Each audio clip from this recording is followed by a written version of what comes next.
ജീവമൊഴി കാൽവരിനാഥന്റെ സ്നേഹമൊഴി തിരുനിറത്താൽ ജീവനേകും യേശുനാഥന്റെ ജീവമൊഴി ജീവധാര ജീവധാര ജീവധാര.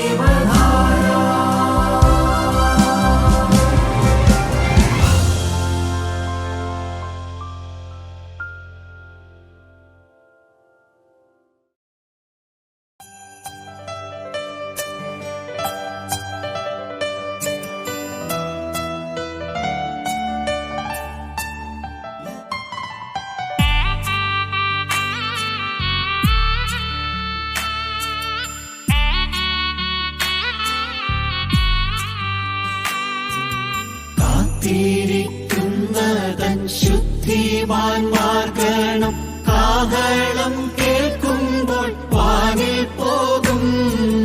കാത്തിരിക്കുന്നതൻ ശുദ്ധിമാന്മാർ ഗണം കാഹളം കേൾക്കുമ്പോൾ വാനിൽ പോകും. യേശു കർത്താവിന്റെ പൊന്മുഖം കാണുമ്പോൾ എത്രയോ സന്തോഷം സോദരരേ. യേശു കർത്താവിന്റെ പൊന്മുഖം കാണുമ്പോൾ എത്രയോ സന്തോഷം സോദരരേ.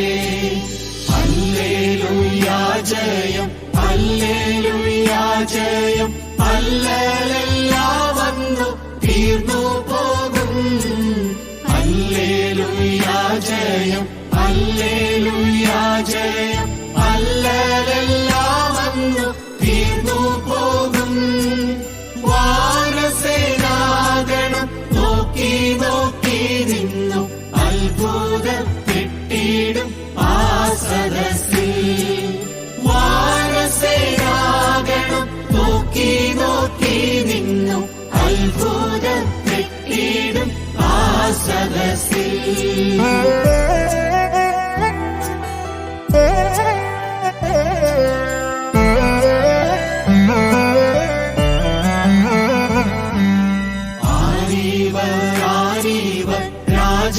രാജനോടൊപ്പമായി പന്തിയിരിപ്പതു സത്യസഭ. ആരീവർ രാജനോടൊപ്പമായി പന്തിയിരിപ്പതു സത്യസഭ. പൊന്നേശു തമ്പുരാൻ ചിന്തിയ രക്തത്തിൻ ഫലമാം വിശുദ്ധ കൂട്ടമത്രേ. പൊന്നേശു തമ്പുരാൻ ചിന്തിയ രക്തത്തിൻ ഫലമാം വിശുദ്ധ കൂട്ടമത്രേ. ഹല്ലേലൂയാ ജയം, ഹല്ലേലൂയാ ജയം, ഹല്ലേലൂയാ വന്നു തീർന്നു പോകും. ഹല്ലേലൂയാ ജയം, ഹല്ലേലൂയാ ജയം, ഹല്ലേലൂയാ വന്നു തീർന്നു പോകും. വാനസേനാഗണം നോക്കി നോക്കി നിന്നു അത്ഭുതപ്പെട്ടിടും ആ സദസ്സിൽ. വാനസേനാഗണം നോക്കി നോക്കി നിന്നു അത്ഭുതപ്പെട്ടിടും ആ സദസ്സിൽ. ദൈവത്തിന് സ്തോത്രം. വളരെ മനോഹരമായ ഒരു നല്ല അവസരം കൂടെ ദൈവം നമുക്ക് തന്നല്ലോ. ആയുസ് തന്നു, ആരോഗ്യം തന്നു, അനുകൂലമായ എല്ലാ കാലാവസ്ഥയും തന്നു. ദൈവവചനം ഗ്രഹിക്കുവാനും അത് തേൻകട്ടേക്കാൾ മധുരമായിട്ട് ആസ്വദിക്കാനും അനുസരിക്കാനും ദൈവം നമുക്ക് കൃപ തരട്ടെ. മത്തായിയുടെ സുവിശേഷം 6-ാം അധ്യായത്തിൻ്റെ 19, 20, 21 വാക്യങ്ങൾ. പുഴുവും തുരുമ്പും കെടുക്കുകയും കള്ളന്മാർ തുരന്ന് മോഷ്ടിക്കുകയും ചെയ്യുന്ന ഈ ഭൂമിയിൽ നിങ്ങൾ നിക്ഷേപം സ്വരൂപിക്കരുത്.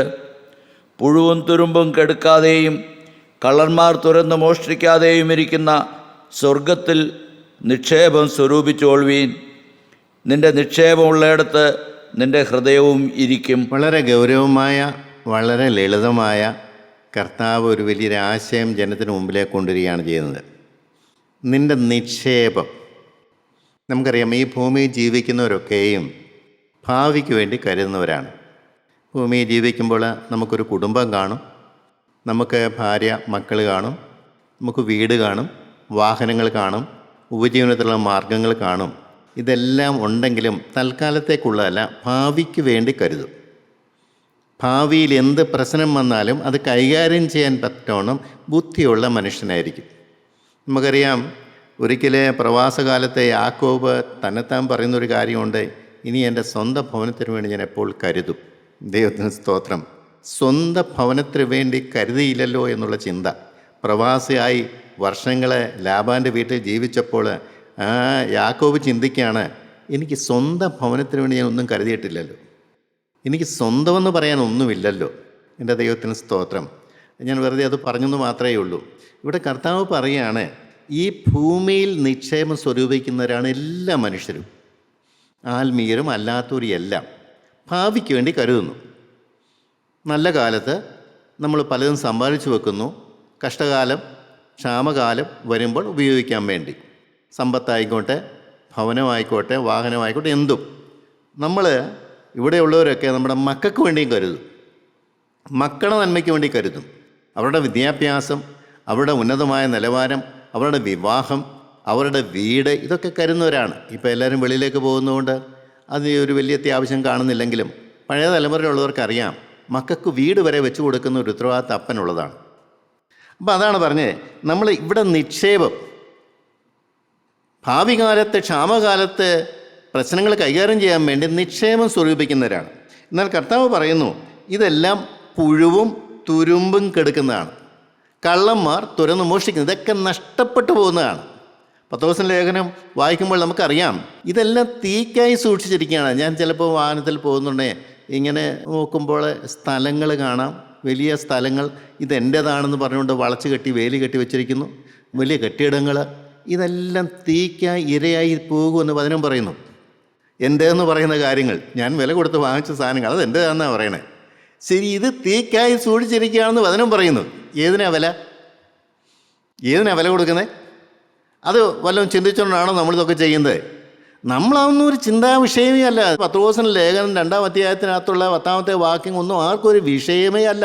തീക്കായി സൂക്ഷിച്ചിരിക്കും, അതുകൊണ്ട് ഇതൊന്നും ചെയ്യേണ്ടെന്നാണോ? അല്ല പ്രിയ, ഇതെല്ലാം ചെയ്യാം. ദൈവകൃപയിൽ ആശ്രയിച്ചുകൊണ്ട് എല്ലാം ചെയ്യാം. ദൈവകൃപയിൽ ആശ്രയിച്ചുകൊണ്ട് വിവാഹം കഴിക്കാം, കൃപയിൽ ആശ്രയിച്ചുകൊണ്ട് മക്കളെ വളർത്താം, കൃപയിൽ ആശ്രയിച്ചുകൊണ്ട് വീട് പണിയാം, കൃപയിൽ ആശ്രയിച്ചുകൊണ്ട് വാഹനം വാങ്ങിക്കാം, കൃപയിൽ ആശ്രയിച്ചുകൊണ്ട് ജോലി ചെയ്യാം, കൃപയിൽ ആശ്രയിച്ചുകൊണ്ട് ബാങ്കിൽ കുറേയൊക്കെ ഡെപ്പോസിറ്റ് ചെയ്യാം. കൊള്ളാൻ, നല്ല കാര്യം. എന്നാൽ ഇതെല്ലാം തീക്കായി സൂക്ഷിച്ചിരിക്കുന്നതാണ്. എൻ്റെ ദൈവത്തിനും സ്തോത്രം. എൻ്റെ പ്രിയപ്പെട്ടവരെ, ആ ഒരു കാഴ്ചപ്പാട് വന്നാൽ നമ്മുടെ ഒരു പകുതി കൂടുതൽ ഭാരങ്ങൾ മാറിപ്പോകും. ദൈവത്തിന് സ്തോത്രം. ഇതൊക്കെ കർത്താവിൻ്റെ കൈകളിലേക്കാണോ കൊടുത്തിരിക്കുന്നത്? ഈ ഭൂമിയിൽ എനിക്കുള്ളതെന്ന് ഞാൻ അവകാശപ്പെടുന്ന കാര്യങ്ങൾ, എൻ്റേത്, എൻ്റെ വീട്, എൻ്റെ വാഹനം, എൻ്റെ ഭാര്യ, എൻ്റെ മക്കൾ, എൻ്റെ സമ്പാദ്യം, എന്നാലോചിച്ച് നോക്കി. നിമിഷ നേരം കൊണ്ട് വിട്ടിട്ട് പോവില്ലേ? നിമിഷ നേരം കൊണ്ട്, സെക്കൻഡ് നേരം മതി കുഴഞ്ഞു വീഴാൻ, സെക്കൻഡ് നേരം മതി ഹാർട്ട് അറ്റാക്ക് അടിക്കാൻ. ഒരു സൈഡ് തളർന്നു പോകാൻ എത്ര സെക്കൻഡ് വേണം? എൻ്റെ ദൈവത്തിന് സ്തോത്രം. ഞാൻ നന്ദിയോടെ ഓർക്കാറുണ്ട്. എൻ്റെ തലച്ചോറിൽ ഒരു കുഴപ്പവും വരാതെ കാത്തന്നെ ദൈവമേ നിനക്ക് സ്തുതി എന്ന് പറയാറുണ്ട്. ഹൃദയത്തിൻ്റെ വാലുകൾ ഒരു കുഴപ്പവും കൂടാതെ അടിച്ചുകൊണ്ടിരിക്കുന്നു. അതിനകത്തെ രക്തക്കുഴലൊന്നും ബ്ലോക്കാതെ കാക്കുന്നു. ഓരോ അവയവങ്ങളെയും ഓർത്ത് ഞാൻ ദൈവത്തോട് നന്ദി പറയാറുണ്ട്. എല്ലാ ദിവസവും എൻ്റെ ശരീരത്തിന് എനിക്കറിയാവുന്ന എല്ലാ അവയവങ്ങളെയും ദൈവസന്നിധിയിലേക്ക് കൊടുത്തിട്ട്, കർത്താവേ ഒരു കുഴപ്പവും കൂടാതെ നാളിതുവരെ നീ കാത്തല്ലോ പിതാവേ, നന്ദി. ഇതാ നിൻ്റെ കരങ്ങളിലേക്ക് തരുന്നു. ശത്രു ഇതിൽ അവകാശം പറയരുത്, ശത്രു ഇതിൽ തൊടാൻ സമ്മതിക്കരുത്. നീ ആഗ്രഹിക്കുന്ന ആയുസ്സ് ജീവിച്ച് നിന്നെ പ്രസാദിപ്പിച്ച് കടന്നു പോകാൻ ഇതാ നിൻ്റെ കരങ്ങളിലേക്ക് തരുന്നു. എത്ര സമാധാനമുള്ള ജീവിതം, എത്ര ആശ്വാസമുള്ള ജീവിതം. പ്രശ്നങ്ങളുണ്ടില്ലെന്ന് ഞാൻ പറയത്തില്ല. പ്രശ്നങ്ങൾ തളരാതെ, പ്രശ്നങ്ങളിൽ ക്രിസ്തുവിൻ്റെ മുഖത്തേക്ക് നോക്കിക്കൊണ്ട്, കർത്താവേ ഇതിന് പരിഹാരം നിൻ്റെ കൈകളുണ്ട്, ഞാൻ ഭാരപ്പെടില്ല, ഞാൻ ആവലാതപ്പെടുകയില്ല, ഞാൻ ദുർസാക്ഷ്യമായിട്ട് നിൽക്കുകയില്ല. കാരണം ഞാൻ നിൻ്റെ സാക്ഷിയാണ്, ഞാൻ നിൻ്റെ വചനം പറയുന്ന മനുഷ്യനാണ്. ജനങ്ങളുടെ മുമ്പിൽ സാക്ഷ്യത്തോടെ നിൽക്കാൻ നീ എന്നെ ഏൽപ്പിച്ചിരിക്കുകയാണ്. എൻ്റെ മുഖം മ്ലാനമാകില്ല, എൻ്റെ ഹൃദയം പതറുകയില്ല, എൻ്റെ മുഖം കുമ്പിട്ട് പോവുകയില്ല. എൻ്റെ ദൈവത്തിന് സ്തോത്രം. ഇവിടെ കർത്താവ് പറയുന്നു ഭൂമി നിക്ഷേപം സ്വരൂപിക്കുന്നു. അപ്പോൾ എൻ്റെ കുഴപ്പം എന്നാ? നിൻ്റെ ഹൃദയം എപ്പോഴും അതിലായിരിക്കും. നിൻ്റെ നിക്ഷേപം എവിടെയാണോ അവിടെ ആയിരിക്കും നിൻ്റെ ഹൃദയം. സത്യമല്ലേ? നമ്മൾ ആലോചിച്ച് നോക്കിയാൽ നമ്മൾ വെറുതെ ചുമ്മാ ഒന്നിരിക്കുക, അല്ലെങ്കിൽ എന്തെങ്കിലും ജോലി ചെയ്തുകൊണ്ടിരിക്കുക, നമ്മുടെ ഹൃദയം, നമ്മുടെ ചിന്താമണ്ഡലം ഇങ്ങനെ കറങ്ങിക്കൊണ്ടിരിക്കത്തില്ലേ? എന്തൊക്കെ കാര്യങ്ങളാണ്? പാപമല്ലായിരിക്കും, പക്ഷെ പാപമാണ് താനും. നമ്മൾ ജോലി ചെയ്തുകൊണ്ടിരിക്കുന്നു, ഓഫീസ് ജോലി ചെയ്തുകൊണ്ടിരിക്കുന്നു, അല്ലെ പാടത്ത് പണി ചെയ്തുകൊണ്ടിരിക്കുന്നു. ഇങ്ങനെ ചിന്തിക്കുമ്പോഴാണ് ഞാൻ പലപ്പോഴും പറഞ്ഞിട്ടുള്ളൊരു കാര്യം. കർത്താവ് പറഞ്ഞു, രണ്ടാമത്തെ വരവിലെ ഈ രണ്ടുപേരും ഒരു തിരിയിൽ പിടിച്ചുകൊണ്ടിരിക്കും. ഒരാളെ എടുക്കും, മറ്റേ ആളെ എടുക്കും. എനിക്ക് മനസ്സിലായില്ല എന്താ അതിൻ്റെ അർത്ഥം. ഈ രണ്ടുപേരും തമ്മിലുള്ള വ്യത്യാസം എന്താ? അവിടെ അത് പറഞ്ഞിട്ടില്ല എന്താ വ്യത്യാസമെന്ന്. രണ്ടുപേരും ഒരു തിരികല്ലിൽ പിടിച്ചുകൊണ്ടിരിക്കും, ഒരാളെ എടുക്കും, ഒരാളെ ഉപേക്ഷിക്കും. രണ്ടുപേരും ഒരു കിടക്കയിൽ കിടക്കും, ഒരാളെ എടുക്കും, ഒരാൾ അവിടെ കിടക്കും. രണ്ടുപേരും വയലിൽ പണിതുകൊണ്ടിരിക്കും, ഒരാളെ എടുക്കും, ഒരാൾ അവിടെ തന്നെ നിൽക്കും. എന്താ അതിൻ്റെ രഹസ്യം? എൻ്റെ ദൈവത്തിന് സ്തോത്രം. അവിടെയാണ് വേർതിരിവെന്ന് പറയുന്നത്.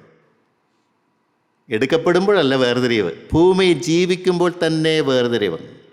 ഒരാൾ ഭൂമിക്ക് വേണ്ടി ജീവിച്ചു, ഒരാൾ സ്വയത്തിന് വേണ്ടി ജീവിച്ചു, ഒരാൾ ദൈവത്തിന് വേണ്ടി ജീവിച്ചു. കാര്യം അരകല്ലിൽ പൊടിച്ചുകൊണ്ടിരിക്കുക രണ്ടുപേരും ചെയ്യുന്ന ഒരേ പണിയാണ്. പക്ഷെ ഒരാളുടെ ഹൃദയം ഭൂമിയിലാണ്, ഒരാളുടെ ഹൃദയം സ്വർഗത്തിലാണ്. രണ്ടുപേര് വയലിൽ പണിതുകൊണ്ടിരിക്കുകയാണ്, കഠിനാധ്വാനമാണ്, വേർപ്പുണ്ട്, ശരിയാണ്. പക്ഷേ ഒരാളുടെ ഹൃദയം ആ പാടത്താണ്, ഒരാളുടെ ഹൃദയം ക്രിസ്തുവിലാണ്. രണ്ടുപേര് പ്രിയപ്പെട്ടവരെ, ഈ വ്യത്യാസം ഈ ഭൂമിയിൽ എക്കാടും ഉണ്ട്. അത് എടുക്കപ്പെടുന്ന സമയത്തല്ല വ്യത്യാസം വരുന്നത്. ഭൂമിയിൽ ജീവിക്കുമ്പോൾ തന്നെ ആ ആൾക്കറിയാം, ഓരോ മനുഷ്യനും അറിയാം എൻ്റെ ഹൃദയം എവിടെയാണ്. ലോകത്തിനു വേണ്ടി വേർതിരിക്കപ്പെട്ടവരുണ്ട്, പിശാചിനു വേണ്ടി വേർതിരിക്കപ്പെട്ടവരുണ്ട്, സ്വർഗത്തിനു വേണ്ടിയും ദൈവത്തിനു വേണ്ടി വേർതിരിക്കപ്പെട്ടവരുണ്ട്. ഇവിടെ വ്യക്തമായിട്ട് പറയുന്നു, നിൻ്റെ നിക്ഷേപം എവിടെയാണ് അവിടെയാണ് നിൻ്റെ ഹൃദയം ഇരിക്കുന്നത്. ദൈവത്തിന് സ്തോത്രം. സത്യമല്ലേ പ്രിയരെ? നമ്മൾ ഓരോരുത്തരും ചിന്തിക്കണം. നമ്മളൊക്കെ നമ്മളെക്കുറിച്ച് നല്ല അഭിപ്രായമാണ്, പക്ഷെ നമ്മുടെ ഹൃദയം എവിടെയായിരിക്കുന്നത്?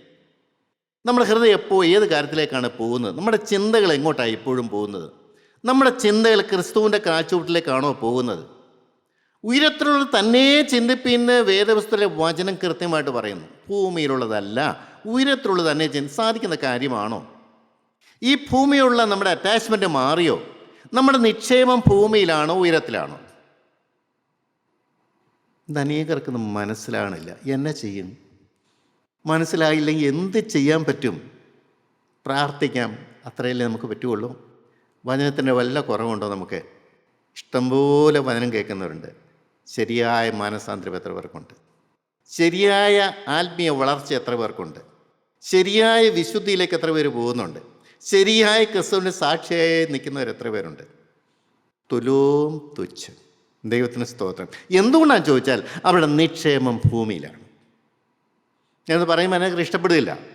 ഇഷ്ടപ്പെട്ടാലും ഇഷ്ടപ്പെട്ടില്ലെങ്കിലും പ്രിയപ്പെട്ടവരെ, നിൻ്റെ നിക്ഷേപം എവിടെയാണോ അവിടെ ആയിരിക്കും നിൻ്റെ ഹൃദയം. ഇവിടെ വ്യക്തമായിട്ട് പറയണ്ടേ, പുഴുവും തുരുമ്പും കിടക്കാതെയും കള്ളന്മാർ തുറന്നു മോഷ്ടിക്കാതെയും ഇരിക്കുന്ന സ്വർഗത്തിൽ നിക്ഷേപം സ്വരൂപിച്ചു കൊള്ളുവീൻ.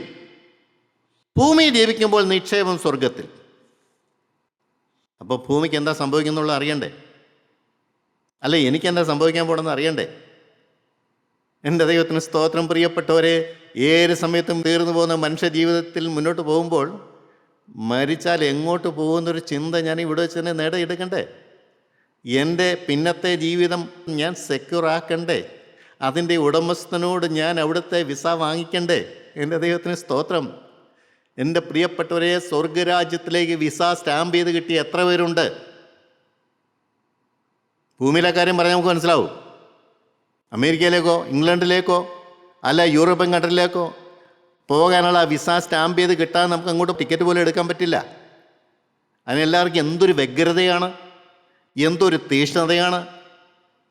ഒരാൾ ഫോണിൽ വിളിച്ചു, എൻ്റെ സാറേ വെളിയിലേക്ക് പോകാൻ 3 പ്രാവശ്യം ട്രൈ ചെയ്തിട്ടും കിട്ടുന്നില്ല, ഒന്ന് പ്രാർത്ഥിക്കണം. ഞാൻ എന്നാ പറയും? ഞാൻ എന്തു പറയും? സ്വർഗത്തിലെ ദൈവത്തിൻ്റെ ഇഷ്ടം എന്താണെന്ന് അറിയാൻ ഞാൻ എങ്ങനെ അവർക്ക് വേണ്ടി പ്രാർത്ഥിക്കും? ഞാനൊന്നും മിണ്ടിയില്ല. എനിക്ക് മിണ്ടാൻ എന്തു പറ്റും? ദൈവം ആ വ്യക്തിയെക്കുറിച്ച് ഇവിടം വിട്ടു പോകാൻ ആഗ്രഹിക്കുന്നുണ്ടോ ഇല്ലയോ എന്നറിയാതെ ഞാൻ എങ്ങനെ പ്രാർത്ഥിക്കും? അങ്ങനെ സാറിന് എല്ലാവർക്കും വേണ്ടി അങ്ങനെ പ്രാർത്ഥിക്കാൻ പറ്റില്ല പ്രിയപ്പെട്ടവരെ. അവർക്ക് ലോകകാര്യം സാധിച്ചു കിട്ടാൻ ഒരു ദൈവം വേണം.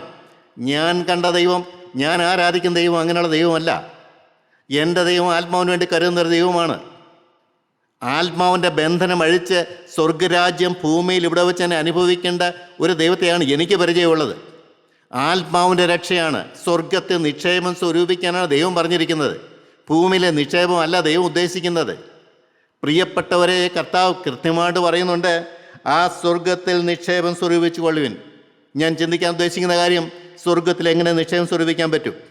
ഒരു ചെറുപ്പക്കാരൻ കർത്താവിൻ്റെ സന്നിധിയിൽ വന്നു. നല്ല മാന്യനായ ചെറുപ്പക്കാരൻ, നല്ല ആത്മീയ തീഷ്ണതയുള്ള ചെറുപ്പക്കാരൻ, വേണ്ടാദിനങ്ങൾ ഒന്നുമില്ലാത്ത ചെറുപ്പക്കാരൻ. ആ ചെറുപ്പക്കാരൻ്റെ ആഗ്രഹം നിത്യജീവന് വേണമെന്നാണ്. ഇന്ന് നമ്മുടെ ചെറുപ്പക്കാർ ആരോടെങ്കിലും ചോദിച്ചാൽ അവരുടെ ഉള്ളിൽ എവിടെയെങ്കിലും നിത്യജീവൻ്റെ ഒരു അംശം അവരുടെ ഉള്ളിലുണ്ടോ? പ്രീ ഡിഗ്രി പാസ്സാകുമ്പോൾ തന്നെ വെളിയിലേക്ക് പോകാൻ ആഗ്രഹിക്കുന്നവരാണ് എല്ലാവരും. പൊയ്ക്കോട്ടെ, കുഴപ്പമില്ല. പക്ഷേ ഈ ചെറുപ്പക്കാരനൊന്നും അല്ല, അവന് നിത്യവും വേണമെന്നാണ് പറയുന്നത്. എൻ്റെ ദൈവത്തിന് സ്തോത്രം. പ്രിയപ്പെട്ടവരെ, അവൻ നല്ല മനുഷ്യൻ, ലോകപ്രകാരവനെ കറതീർന്നൊരു മനുഷ്യൻ. പക്ഷേ ജീവൻ്റെ ഉടമസ്ഥനായ ക്രിസ്തു അവൻ്റെ ഹൃദയം കണ്ടു. അവൻ ഹൃദയം നോക്കിയപ്പോൾ അവൻ്റെ നിക്ഷേപം ഭൂമിയിലാണ്. ഭൂമിയിൽ ഇഷ്ടംപോലെ അവന് സ്വത്തുണ്ട്, അവന് ഇഷ്ടംപോലെ ജീവിക്കാനുള്ള മാർഗമുണ്ട്. പക്ഷേ അവൻ്റെ ഉള്ളിൽ പുഴുക്കുത്തുണ്ട്. നിത്യജീവൻ, മരണശേഷം എന്തെന്നുള്ളവന് മനസ്സിലാകുന്നില്ല. നിത്യജീവൻ ഇല്ലെന്ന് അവന് വ്യക്തമായിട്ട് മനസ്സിലായി. നിത്യജീവൻ്റെ അവകാശം ചോദിച്ചുകൊണ്ടാണ് യേശുവിൻ്റെ അടുത്ത് വന്നത്. പ്രിയപ്പെട്ടവരെ, യേശു കൃത്യമായിട്ട് അവനോട് പറഞ്ഞു, മോനെ, നിൻ്റെ നിക്ഷേപം ഭൂമിയിലാണ്. നിനക്കുള്ളതെല്ലാം നീ ദരിദ്രർക്ക് കൊട്, നീ വിൽക്കുക, അപ്പോൾ സ്വർഗത്തിൽ നിക്ഷേപം ഉണ്ടാവുമെന്നാണ് പറഞ്ഞത്. ഞാൻ വ്യക്തമായിട്ട് മനസ്സിലാക്കി, സ്വർഗത്തിൽ നിക്ഷേപം വേണമെങ്കിൽ ഭൂമിയിലുള്ളത് ദൈവത്തിന് വേണ്ടി വിട്ടേ പറ്റുള്ളൂ. യാതൊരു മാറ്റവുമില്ല. അവിടെ കോംപ്രമൈസ് ഒന്നുമില്ല. ആ ചെറുപ്പക്കാരൻ എത്ര നല്ലവനാണെന്ന് ലോകം പറഞ്ഞാലും, കർത്താവിനെ സ്നേഹിച്ചാലും, അവൻ്റെ പുഴുക്കുത്ത് അവൻ മാറ്റിയില്ലെങ്കിൽ യേശുവിന് ഒന്നും ചെയ്യാൻ പറ്റില്ല. അതും വെച്ചുകൊണ്ട് അവനെ സ്വർഗരാജ്യത്തിൽ കയറ്റാൻ യേശുവിന് സാധിക്കുകയില്ല. അവന് ആത്മാവിനെ പകർന്നു കൊടുക്കാൻ സാധിക്കുകയില്ല. നിത്യൻ്റെ അവകാശം അവന് കൊടുക്കാൻ പറ്റില്ല. കൊടുത്താൽ എന്തു പറ്റും? പഴയ തുരുത്തിയിൽ പുതുവീഞ്ഞായി പോകും. ദൈവത്തിന് സ്തോത്രം. അവൻ്റെ തുരുത്തി പഴയതാണ്. ആ തുരുത്തിയിലേക്ക് പുതുവീഞ്ഞ് പകർന്നാൽ തുരുത്തിയും പോകും, വീഞ്ഞും പോകും. കർത്താവ് നന്നായിട്ട് അറിയാം. അതുകൊണ്ടാണ് പറഞ്ഞതിൻ്റെ തുരുത്തി പുതുതാക്കി കൊണ്ടുവരാൻ പറഞ്ഞതിൻ്റെ കാര്യം. എൻ്റെ സഹോദരങ്ങളെ, ഇന്ന് അനേകർക്ക് പഴയ തുരുത്തിയിൽ പുതുവീഞ്ഞ് വേണമെന്നാണ് ആഗ്രഹം. എത്ര വർദ്ധിച്ചാലും കിട്ടുകയില്ല. ആ ചെറുപ്പക്കാരന് യാതൊരു വിട്ടുവീഴ്ചയില്ല. അവൻ്റെ സ്വത്ത് അവന് വിടാൻ അവന് ആഗ്രഹമില്ല. യേശുവിൻ്റെ സ്റ്റാൻഡും വിടാൻ മനസ്സുമില്ല. എന്നാലോചിച്ച് നോക്കിയാൽ പ്രിയപ്പെട്ടവരെ, മനുഷ്യൻ്റെ ഇഷ്ടപ്രകാരം മാറുന്നവനാണോ ജീവനുള്ള ദൈവം? മനുഷ്യൻ്റെ ആലോചനയ്ക്ക് ചെവി കൊടുക്കുന്നവനാണോ ജീവനുള്ള ദൈവം? അവന് കൃത്യമായി വചനം കൊടുത്തു. നിത്യജീവൻ കിട്ടാനുള്ള ഏറ്റവും മാർഗം അവന് പറഞ്ഞു കൊടുത്തു. നിനക്കുള്ളത് വിറ്റ് ദരിദ്രർക്ക് കൊടുക്കുക, സ്വർഗത്തിൽ നിക്ഷേപം ഉണ്ടാകും. സ്വർഗത്തിൽ നിക്ഷേപമുള്ളവന് മാത്രമേ എൻ്റെ അടുത്തേക്ക് വരാൻ പറ്റുകയുള്ളൂ. അവൻ സ്വീകരിച്ചോ? ഇല്ല. അനേകർക്ക് കാര്യം കേൾക്കുമ്പോൾ തന്നെ പ്രയാസമുണ്ട്. ഉള്ളതെല്ലാം വിൽക്കുന്നത് എങ്ങനെയാണെന്ന് ചോദിക്കുന്നത്. എൻ്റെ പ്രിയരെ, വിൽക്കുക എന്ന് പറയുന്ന ഹൃദയം കൊണ്ട് അതിനോട് അറ്റാച്ച്മെൻറ്റ് വിടുക എന്നാണ്. ഇതേതുമില്ല, നിസ്സാര കാര്യം. അല്പകാലം ഭൂമിയിൽ ജീവിക്കാൻ എനിക്ക് കാശ് തുറപ്പം വേണം, അത്രയേ ഉള്ളൂ. അത് ദൈവഹിതപ്രകാരം ദൈവം വേണ്ടതൊക്കെ തരും, ഗ്യാരണ്ടീഡാണ്. എന്ത് തിന്നുമെന്നോ, എന്ത് കുടിക്കുമെന്നോ, എന്ത് ധരിക്കുമെന്നോ ഒന്നും നിങ്ങൾ ആകുലപ്പെടേണ്ട. നിങ്ങൾ ആകുലപ്പെടുന്നതിന് മുമ്പ് തന്നെ എനിക്കറിയാം നിങ്ങൾക്കൊക്കെ ആവശ്യമാണ്. കാലാകാലങ്ങൾ നിങ്ങൾ ചോദിക്കാൻ ഞാൻ നിങ്ങൾക്ക് തരും. പക്ഷെ മുമ്പേ എൻ്റെ രാജ്യവും നീതിയും നിങ്ങൾ അന്വേഷിക്കുക. മുമ്പേ എന്നോട് നീതീകരണം പ്രാപിക്കുക, എൻ്റെ അടുത്തേക്ക് വരിക, എൻ്റെ ആത്മാവിൻ്റെ ബന്ധനം അഴിക്കുക. നിൻ്റെ ഉള്ളിൽ നിന്ന് പിശാചിനോട് നീ യാത്ര പറയുക. യേശുവിനെ നിൻ്റെ ഹൃദയത്തിലേക്ക് സ്വീകരിക്കുക. നിൻ്റെ ഹൃദയത്തിൽ സമാധാനം വന്ന് നിറയട്ടെ. നിൻ്റെ ഹൃദയത്തിൽ ആശ്വാസം വന്ന് നിറയട്ടെ. നിൻ്റെ നിക്ഷേപം സ്വർഗത്തിലാകട്ടെ. ദൈവത്തിന് സ്തോത്രം. പ്രിയപ്പെട്ടവരെ, എത്ര പേർക്ക് ഇത് മനസ്സിലാവുമെന്ന് എനിക്കറിയാൻ പാടില്ല. ചെറുപ്പക്കാരൻ്റെ ബുദ്ധിക്ക് അത് ഒതുങ്ങാൻ പറ്റുന്ന ഒരു കാര്യമല്ല. അവൻ ദുഃഖിതനായി പോയിക്കളഞ്ഞു എന്നാണ് പറയണത്. ഇന്ന് നിങ്ങൾ ഓരോരുത്തർ ആലോചിച്ച് നോക്കിയേ. നിങ്ങളുടെ ഉള്ളിൽ പരിശുദ്ധാത്മാവ് വ്യക്തമായിട്ട് ബോധ്യം തരും, മോനെ അത് തെറ്റാണ്, അത് വിട്ടേ പറ്റുള്ളൂ. ഒരു കുട്ടി എന്നെ വിളിച്ചിട്ട് പറഞ്ഞു, ഞാൻ ഒരു വലിയ ഉന്നതമായ പരീക്ഷ എഴുതി, ഞാൻ തോറ്റുപോയി. എനിക്ക് പരീക്ഷ പാസ്സാണ്, നിർബന്ധമാണ്. എൻ്റെ കൂടെ പഠിച്ച ഒരു പയ്യനുണ്ട്, ആ പയ്യന് പാസ്സായി, ഞാൻ തോറ്റുപോയി. ഞാനിതെല്ലാം ശ്രദ്ധയോടെ കേട്ടു.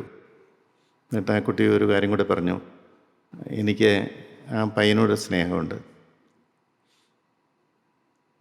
എനിക്കിപ്പം യേശുവിനെ വേണം, എനിക്ക് പരീക്ഷ പാസ്സാകണം. ഞാൻ ചോദിച്ചു, അത്രയേ ഉള്ളൂ? അല്ല, പരീക്ഷ കഴിയുമ്പോൾ എനിക്ക് വിവാഹം കഴിക്കണം. ഞാൻ എന്നെ ഉത്തരം പറയും. ഞാൻ പറഞ്ഞു, മോളെ, നിൻ്റെ വിവാഹത്തിന് വേണ്ടി എനിക്ക് പ്രാർത്ഥിക്കാൻ പറ്റില്ല. വിവാഹത്തിന് മുമ്പുള്ള സകല ബന്ധവും പാപമാണ്. എത്രമാത്രം പാപത്തിലേക്ക് പോയെന്നൊന്നും എനിക്കറിയാൻ പാടില്ല, ഞാൻ ചോദിക്കുന്നുമില്ല. നിൻ്റെ ഹൃദയത്തിൽ ദൈവത്തിന് യാതൊരു സ്ഥാനവുമില്ല. ഒരു ചെറുപ്പക്കാരൻ കയറി കൂടിയിരിക്കുകയാണ്. ഇത് വലിച്ചെറിയാതെ ഇനിമേൽ ആവർത്തിക്കെല്ലാം ദൈവത്തോട് വാക്ക് പറയാൻ നിൻ്റെ ഹൃദയത്തിൽ യേശു വരില്ല.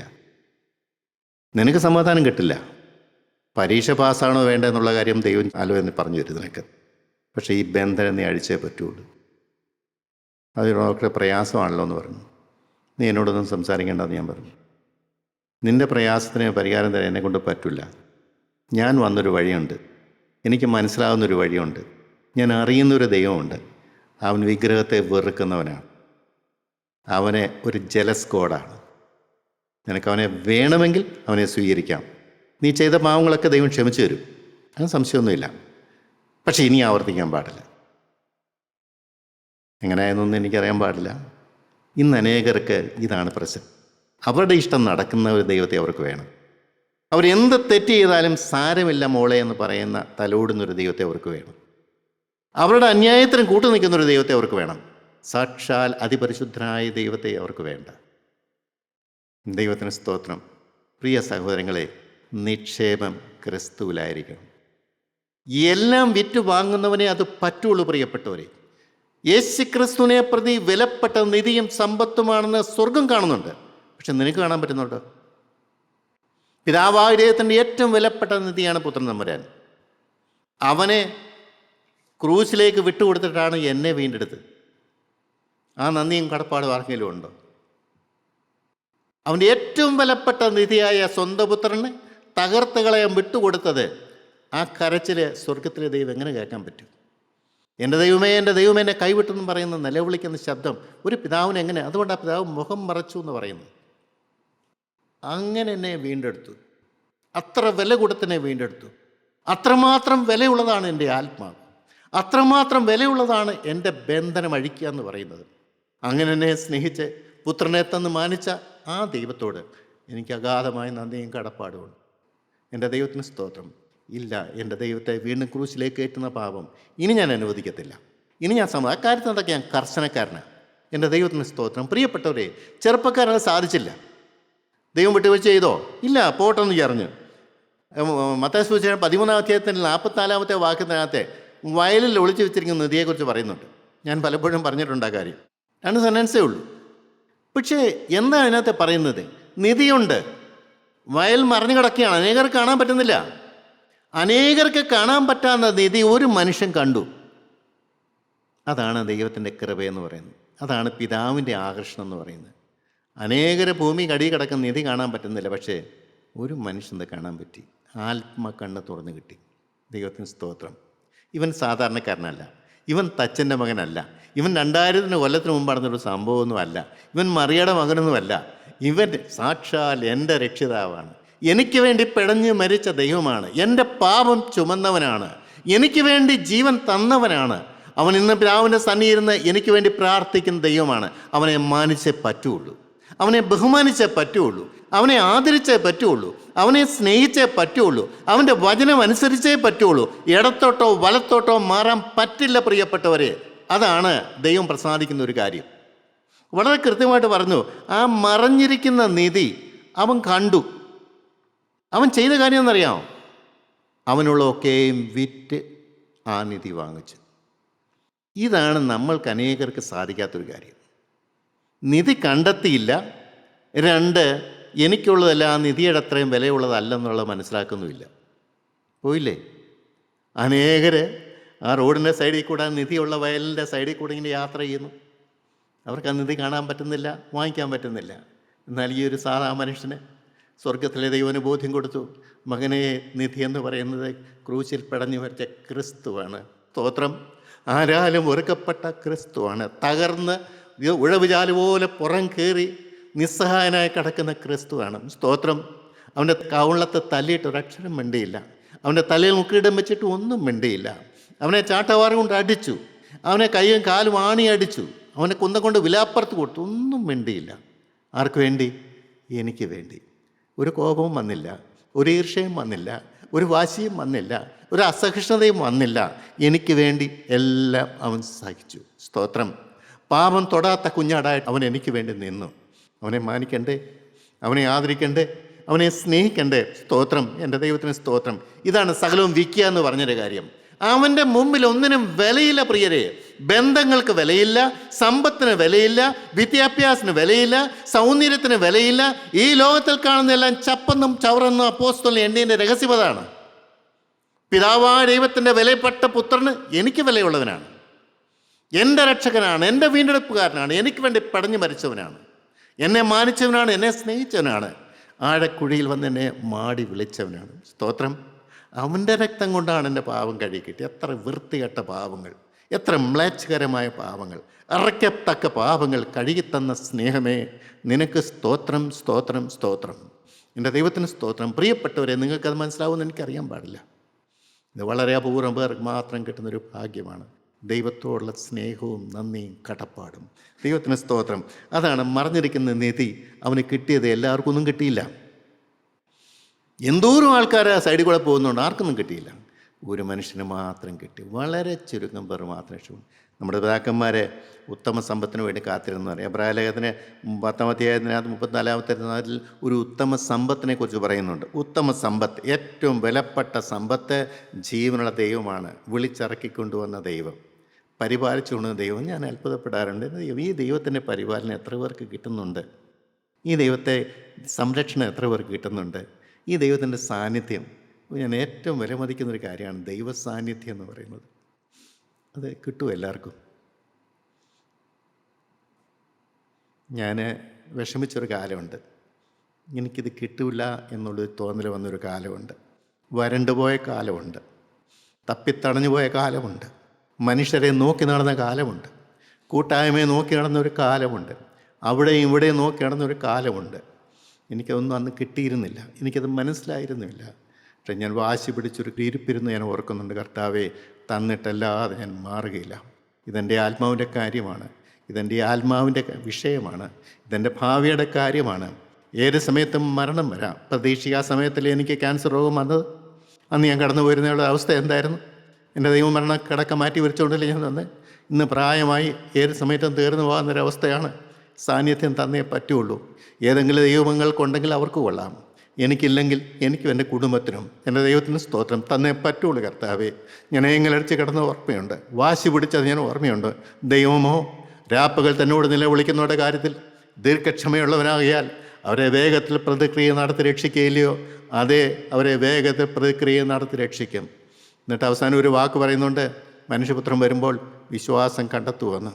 അങ്ങനെ വാശി പിടിച്ചിരിക്കാനുള്ള വിശ്വാസം നിനക്കൊണ്ടോ? ഒരു അത്യാവശ്യ ബോധം നിനക്കൊണ്ടോ? ദൈവം ചോദിക്കുകയാണ്.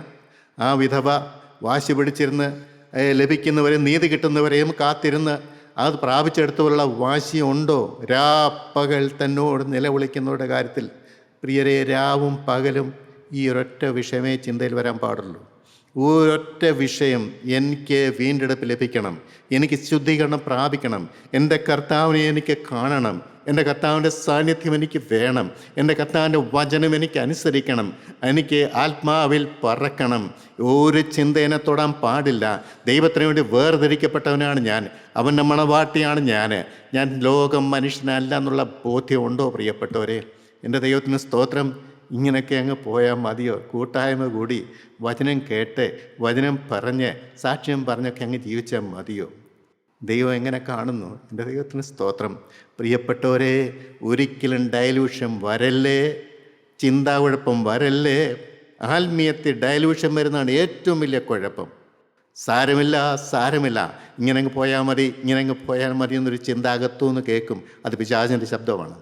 ഇങ്ങനെയൊന്നുമല്ല പ്രിയപ്പെട്ടവരെ. എൻ്റെ നാഥൻ പോയ വഴിയുണ്ട്, വിശുദ്ധന്മാർ പോയ വഴിയുണ്ട്. അവരെന്താ പറഞ്ഞത്? ലോകത്തെ ചപ്പെന്നും ചവറെന്നും എണ്ണെന്നാണ് പറഞ്ഞത്. ലോകം യോഗ്യമല്ലെന്നാണ് പറഞ്ഞത്. ഇനി ഞാൻ ജീവിക്കുന്നില്ലെന്നാണ് പറഞ്ഞത്.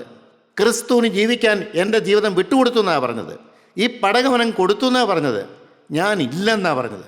എന്നിട്ട് അപ്പോസ്തലൻ പറഞ്ഞു, നിങ്ങൾ എൻ്റെ അനുകാരികളാകാൻ. എന്തൊരു പ്രാഗൽഭ്യം! ഞാൻ ജീവിച്ചോളാൻ ഒരു മാതൃക വെച്ചിട്ട് പോയി. യേശുക്രിസ്തു ഒരു മാതൃക വെച്ചിട്ട് പോയി. ഇന്ന് അനേകർ പറയും യേശുക്രിസ്തു ദൈവമായതുകൊണ്ടാണ് അങ്ങനെയൊക്കെ സാധിച്ചത്. നല്ല പ്രിയത, യേശുക്രിസ്തു പൂർണ്ണ മനുഷ്യനായിരുന്നു. യേശുക്രിസ്തു ഭൂമിയിലേക്ക് വന്ന് പൂർണ്ണ മനുഷ്യനായിട്ടാണ്. പൂർണ്ണ മനുഷ്യനായി യേശുക്രിസ്തു സാധിച്ചെങ്കിൽ പൂർണ്ണ മനുഷ്യനായി എനിക്കും അത് സാധിക്കും. എങ്ങനെ സാധിച്ചു? ദൈവത്തോടുള്ള നിരന്തരമായ ബന്ധം. അവനെ ആരാ ഇങ്ങോട്ട് അയച്ചത്? അവൻ്റെ മിഷൻ എന്താണ്? അത് കേട്ട് അവൻ എങ്ങോട്ടാണ് പോകുന്നതൊക്കെ നന്നായിട്ട് യേശുവിന് അറിയാമായിരുന്നു. അതുകൊണ്ട് അവന് ഈ ലോകത്തിൻ്റെ പ്രലോഭനങ്ങൾ വന്നപ്പോഴോ പിശാച് പരീക്ഷപ്പോഴോ ഒന്നും വീണില്ല. ദൈവത്തിന് സ്തോത്രം. ഇവനെ കൊണ്ടുപോയി വേറെ ദേശത്ത് കൊണ്ടുപോയി അവനെ വലിയ ആളാക്കാമെന്ന് പറഞ്ഞ് കുറച്ച് പേര് വന്നു. ലോകം മാടി വിളിക്കും, ജഡം മാടി വിളിക്കും, സ്ഥാനമാനങ്ങൾ മാടി വിളിക്കും. ഇതിലൊന്നും പ്രിയപ്പെട്ടവരെ മയങ്ങിയാൽ സ്വർഗരാജ്യത്തിൽ എത്താൻ പറ്റിയില്ല. സ്വർഗരാജ്യം വിശുദ്ധന്മാരുടെ സ്ഥലമാണ്. ഞാൻ മാലാഖമാരുടെ കൂടെയും വിശുദ്ധന്മാരുടെയും കൂടെയും ദൈവത്തെ ആരാധിക്കേണ്ടവനാണ്. അവിടെ ആരാധനയ്ക്ക് ഭംഗം വരുന്ന ഒന്നും വരാൻ പാടില്ല. വിശുദ്ധന്മാരെന്നുള്ള പദവി ഭൂമിയിൽ വെച്ചാണ് സമ്പാദിക്കേണ്ടത്, മരണശേഷമല്ല. ഇവിടെ ജീവിക്കുമ്പോൾ വിശുദ്ധനായേ പറ്റുള്ളൂ. ദൈവത്തിന് സ്തോത്രം. അന്യനും പരദേശി എന്നുള്ള ആ ബോർഡ് നിരന്തരമായിട്ട് കെട്ടിക്കൊണ്ട് നടന്നേ പറ്റുള്ളൂ. എന്തോ പ്രശ്നം വന്നാലും ഞാൻ ഈ ലോകക്കാരനല്ല, ഞാൻ അങ്ങേ രാജ്യത്തുള്ളവനാണ്. എനിക്കിവിടുത്തെ കാര്യത്തിൽ യാതൊരു കാര്യമില്ല. ആ സംഭാഷണത്തിൽ എനിക്ക് ഇടപെടാൻ പറ്റില്ല, എനിക്ക് ആ സ്ഥലത്തേക്ക് പോകാൻ പാടില്ല, എനിക്ക് ആ കാര്യത്തിൽ അറ്റൻഡ് ചെയ്യാൻ പറ്റില്ല, അവിടെ ഒരു അഭിപ്രായം പറയാൻ എനിക്ക് സാധിക്കില്ല. ഞാൻ അന്യനും പരദേശിയുമാണ്, ഞാൻ പറക്കാനുള്ളവനാണ്. ഒരു കാര്യത്തിലും പിന്നെ ഇടപെടില്ല പ്രിയരെ. എവിടെയെങ്കിലും പോകണോ? കർത്താവേ ഞാൻ പോയാൽ നീ എൻ്റെ കൂടെ വരുമോ? നീ എനിക്ക് പ്രൊട്ടക്ഷൻ തരുമോ? എങ്കിൽ ഞാൻ വരാം, അല്ലെങ്കിൽ ഞാൻ പോകില്ല എന്ന് പറയും. എൻ്റെ ദൈവത്തോട് കൂടിയുള്ള ജീവിതം, അവൻ്റെ കരം പിടിച്ചുകൊണ്ടുള്ള ജീവിതം, അവനെ കണ്ടുകൊണ്ടുള്ള ജീവിതം, അവനെ സ്നേഹിച്ചുകൊണ്ടുള്ള ജീവിതം, അവനോട് ചോദിച്ചുകൊണ്ടുള്ള ജീവിതം, അവൻ്റെ കൃപ അനുഭവിച്ചുകൊണ്ടുള്ള ജീവിതം. എൻ്റെ പ്രിയരെ എന്നാ സുഖമാണെന്നറിയാമോ? ഭാരങ്ങളില്ല, ആകുലങ്ങളില്ല, ടെൻഷനില്ല, ഒരു ചിന്താകുഴപ്പങ്ങളുമില്ല. ആരെന്തെല്ലാം എതിരായിട്ട് വന്നോട്ടെ, സാരമില്ല. അവരുടെ മുനയൊടിക്കാൻ എൻ്റെ ദൈവത്തിന് കഴിയും. നിനക്ക് വിരോധമായി ഒരായുധവും ഫലിക്കില്ലെന്ന് എൻ്റെ ദൈവം എന്നോട് പറഞ്ഞിട്ടുണ്ട്. നിനക്ക് വിരോധമായി ഒരായുധവും ഫലിക്കുകയില്ല, ഞാൻ സമ്മതിക്കില്ല. എൻ്റെ ദൈവത്തിന് സ്തോത്രം. വചനമനുസരിക്കുന്നവന് ദൈവത്തിന് സ്തോത്രം. അധികം നല്ലത് സ്വർഗീയമായതിനെ തന്നെ കാംക്ഷിച്ച വിശുദ്ധന്മാരാണ്. എബ്രായലേഖനം 15-ാം അധ്യായത്തിൽ വേണമെന്ന് വായിച്ചു നോക്കാം. അവരോ അധികം നല്ലതിനെ, സ്വർഗീയമായതിനെ തന്നെ കാംക്ഷിച്ചിരുന്നു. ദൈവത്തിന് സ്തോത്രം. പ്രിയപ്പെട്ടവരെ, ഇവിടെ ഭൂമി ജീവിക്കുന്ന കാലം ആഗ്രഹവും കാംക്ഷയും സ്വർഗത്തിലേക്ക്. ദൈവത്തിന് സ്തോത്രം. എൻ്റെ കർത്താവിനോട് ചേരാൻ, അവൻ എനിക്ക് തന്ന വാസസ്ഥലത്ത് ചെല്ലുവാൻ വേണ്ടി കാംക്ഷയോടെ കാത്തിരിക്കുന്നു. എൻ്റെ പ്രിയ സഹോദരങ്ങളെ, നമ്മളെ ഏത് ബുദ്ധിപ്പെടും? നമ്മുടെ നിക്ഷേപം എവിടെയാണ്? നമ്മുടെ ആഗ്രഹം ഏതാണ്? നമ്മുടെ കൊതി എന്താണ്? നമ്മുടെ സന്തോഷം ഏത് കാര്യത്തിലാണ്? നമ്മുടെ ആനന്ദം എവിടെയാണ്? നമ്മുടെ ഹൃദയത്തിന് സമാധാനം ഏത് കാര്യത്തിലാണ്? യേശുവിൻ്റെ സാന്നിധ്യം കിട്ടുമ്പോഴാണോ? യേശുവാണോ നമ്മുടെ വിഷയം? എൻ്റെ സഹോദരങ്ങളെ, ഒരു നല്ല ജീവിതം ഭൂമിയിൽ ആയുസ്സുള്ള കാലം, സുബോധമുള്ള കാലം ഈ ദൈവത്തെ കണ്ടുകൊണ്ട്, ദൈവത്തെ സ്നേഹിച്ചുകൊണ്ട്, സകലതും വിട്ടുപിരിഞ്ഞ് അവൻ്റെ കരങ്ങളിലേക്ക് ജീവിതം കൊടുത്തു കഴിഞ്ഞാൽ ഉറപ്പേറിയൊരു കാര്യമാണ്, മാലാഖമാർ അവനും വന്ന് കൂട്ടിക്കൊണ്ടു പോകും. സ്തോത്രം. മരണക്കിടക്കയിൽ പേടിക്കേണ്ട കാര്യമില്ല. ദൈവത്തിൻ്റെ നാമം പരിശുദ്ധമാക്കപ്പെടട്ടെ. അതിനുള്ള കൃപ ദൈവം നിങ്ങൾക്ക് തരട്ടെ. ദൈവത്തിന് സ്തോത്രം.